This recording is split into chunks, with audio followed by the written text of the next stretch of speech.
Have you ever been laughed at for doing something kind?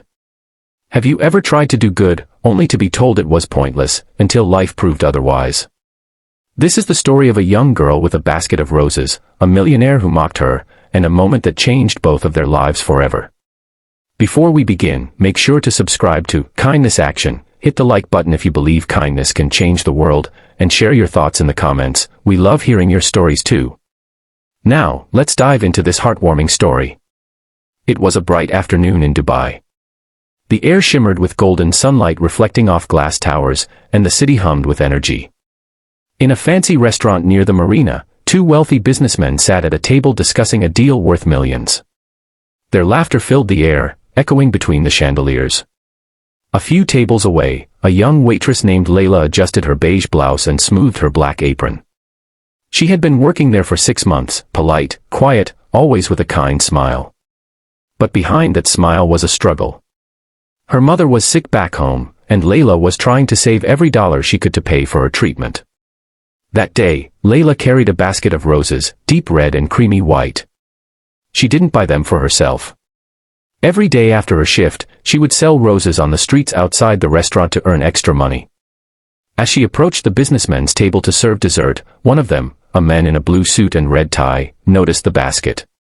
His name was Richard, a millionaire investor visiting from London. He looked at the roses and chuckled. "You sell those too, young lady?" he asked with a teasing smile. Leila nodded shyly. "Yes, sir. I sell them after work to help my mother." The other man, dressed in traditional white Arabic attire, raised an eyebrow but stayed silent.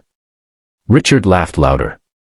"Sell roses in Arabic, and you'll earn 10,000, he said, his voice dripping with sarcasm. "I mean, who's going to buy flowers on these streets? Everyone's too rich to care." Leila smiled politely, unsure what to say. The man's laughter stung, but she didn't let it break her spirit. That evening, after her shift ended, she stood outside the same restaurant with her basket of roses. The night air was cool, and cars glided past like shining beetles. Some people ignored her, some smiled and walked away. Still, she stood there, whispering softly to herself in Arabic as she called out to passers-by. "Buy a rose, make someone smile," she said gently in her native language. Minutes turned into hours. Her feet ached, but her hope didn't fade. Then, a black car pulled up. Out stepped the same Arab man from the restaurant, the friend of the millionaire. He walked over, his robe moving gracefully with each step. "You are the girl from earlier," he said. "The one selling roses." Leila nodded nervously. He looked at the basket, then at her. "How much for all of them?" Her eyes widened. "All of them?" "Sir, that would be around 300 dirhams." The man smiled. "I'll take them all. But tell me, why do you sell roses when you already work hard all day?" Leila hesitated, then answered truthfully. "Because my mother is sick. I send her what I can. She needs medicine, and flowers remind me to keep hope alive." The man's face softened. He handed her a thick envelope instead of cash. "Take this," he said. "It's not for the roses. It's for your heart." Leila looked inside. It was filled with money. Much more than she had ever held in her hands. "Sir, I can't accept this," she whispered, tears filling her eyes.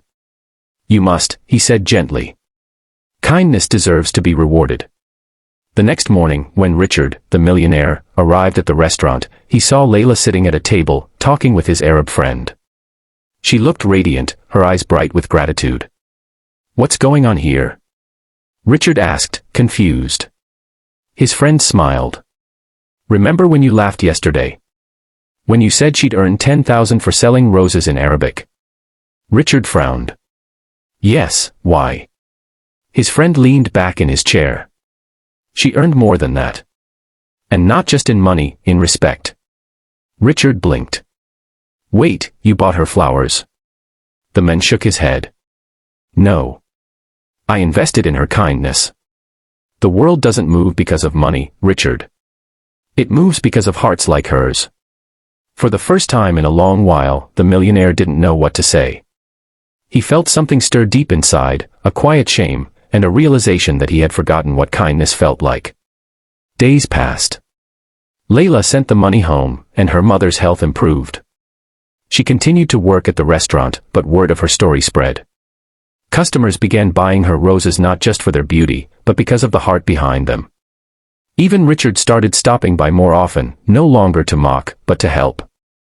One evening, he handed Leila an envelope. "This is for your mother," he said softly. "And this time, it's not a joke." Leila looked at him, tears glimmering in her eyes. "Thank you, sir. May your heart always bloom like these roses." He smiled faintly. "You've taught me something I forgot, that kindness is the best investment." Weeks later, Richard started a small charity called Roses of Hope to support women like Leila, workers, mothers, dreamers who never stop fighting for love and family. The logo was a simple red and white rose. And every time someone asked him why he started it, he would smile and say, "Because once, I laughed at kindness, and kindness laughed back, by changing my life." So next time you see someone doing something small, selling roses, offering help, smiling when life is hard, remember this story.